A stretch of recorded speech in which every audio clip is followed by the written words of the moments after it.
You're listening to Cyber 94 Podcast. If you want to break into cybersecurity with real-life experience, go to cyber94.com. Chloe, we're not even halfway through the year, and already 2025 is shaping up to be a cybersecurity nightmare. The attacks we're seeing are bigger, bolder, and frankly, more terrifying than ever. You're not wrong, Ben. It feels like the gloves have come off. Let's dive right into one of the most visceral attacks, one that hit people right where they live, their dinner tables. I'm talking about the UNFI cyber attack in June. Right, United Natural Foods. For our listeners, this isn't just some random company. No. They're a massive grocery wholesaler in the U.S., the primary distributor for chains like Whole Foods. And in mid-June, a cyber attack completely paralyzed their electronic ordering and delivery systems. Paralyzed is the right word. It wasn't just an IT headache for them. Right. It had a massive physical world consequence. We saw actual grocery shortages across North America. People would go to their local store and the shelves were just bare. It's a chilling reminder of how few lines of malicious code can disrupt the food supply for millions. It highlights a terrifying fragility, doesn't it? The dependency on a single digitized system is a huge risk. Now, let's shift from the supply chain to the financial system, because this next one is a digital bank heist of epic proportions. The SEPA bank cyber attack in Iran. Ben, the numbers on this one are just staggering. In March, a hacker collective calling themselves Code Breakers breached the bank and walked away with 42 million customer records. To put that in perspective, Wow. that was about 12 terabytes of data. 12 terabytes. It's hard to even visualize that. It's like an entire library's worth of the most sensitive financial data imaginable. Names, account details, even information on senior bank officials. And the audacity of it, Yeah. they demanded a $42 million Bitcoin ransom, $1 million for every million records they stole. It was a taunt, a demonstration of power. When the bank didn't pay, the hackers started leaking the data. It shows a frightening new level of confidence among attackers. They believe they can crack into a national bank, steal everything, and get away with it. It's a true nightmare scenario for any financial institution.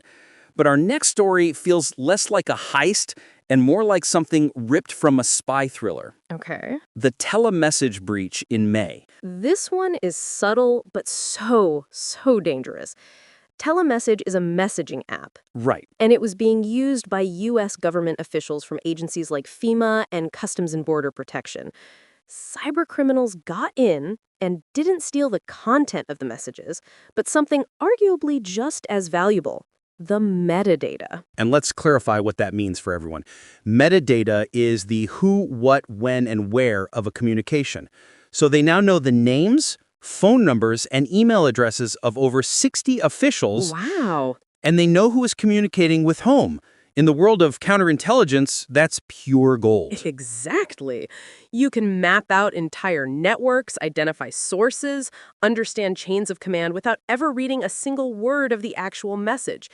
It's a stark lesson that compliance doesn't always equal security, Yeah. especially when government secrets are on the line. From secrets to systems, this next one is about the very foundation that so many global businesses are built on. I'm talking about the SAP NetWeaver vulnerability. Oh, this was a bad one. In April, a critical zero-day vulnerability was found.